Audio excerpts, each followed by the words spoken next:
quite often we look at IQ as being the dominant thing that helps practitioners, helps business people become more proficient. But I've done a ton of research, many, many years of research. So I'm delighted to be able to share that research, share the different competencies around emotional intelligence, and let people know that it's an important aspect to building the ideal emergency manager and resilience practitioner. I mentioned soft skills. Sometimes I hate using that term because the word soft skills may sound like a derogatory statement, but there are skills like problem solving, impulse control, stress tolerance. Those are core emotional intelligence competencies, and my research will validate and will discuss the importance of those competencies and how they can help build the the ideal emergency manager.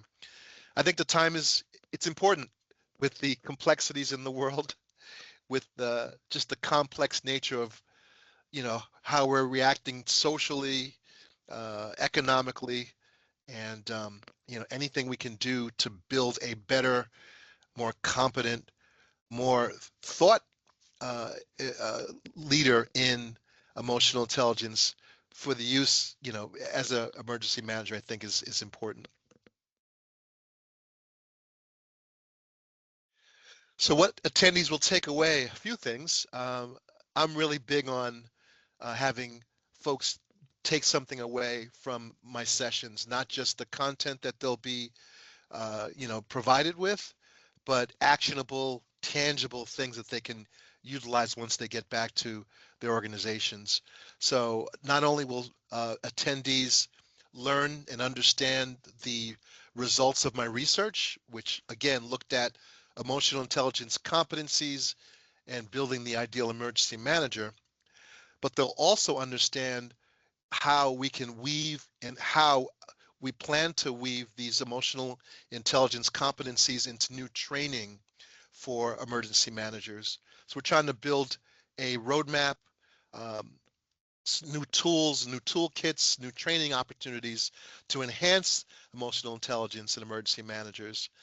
And I think the kind of icing on the cake here is through my research, I've been fortunate enough to get a certification to be able to not only administer one of the emotional intelligence competencies exams or certification exams, so folks can learn their score, but I can also then work with professionals to understand where their weaknesses are, where their opportunities, where their strengths are, to then help them to manage and again to put into practice a roadmap to better enhance what their emotional intelligence numbers.